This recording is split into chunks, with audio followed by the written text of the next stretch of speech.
Heritage room with infinity pool, Kolkata থেকে মাত্র 1.5 ঘন্টা দূরে। চলো দেখে নিই। আমরা থাকলাম এই ড্রিমি অ্যাকোয়াভিলাতে, একটা huge living cum bedroom with an attached infinity পুল।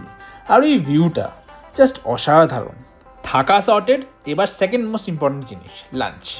ওদের রেকমেন্ডেশনে খেয়েছিলাম প্রন, মাটনের ঝোল আর বড় কাতলা, একেবারে হোমলি টেস্ট। লাঞ্চের পরে পুরো প্রপার্টিটা একবার ঘুরে দেখলাম। ফ্রেন্ডস বা ফ্যামিলির সাথে আসার জন্য একদম ideal, specially with the day out package. Swimming pool with rain dance floor, kids play area, একটা সুন্দর শিব মন্দির আর চারিদিকে গ্রিনারি। জানো তো, বৃষ্টির মধ্যে পুলে ছপ করার এক্সপিরিয়েন্সটা আলাদাই। বিকেলে স্ন্যাক্সে খেয়েছিলাম তন্দুরি পমফ্রেট আর কাবাব, আর ডিনারে চাইনিজ।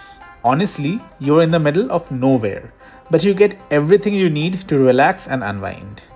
সকালে কমপ্লিমেন্টারি ব্রেকফাস্ট করতে পারো, or even this breakfast in the pool. এই পেট ফ্রেন্ডলি জায়গাটা কোথায় জানতে চাইলে কমেন্ট করো resort, and I'll share all the details with you. Tata.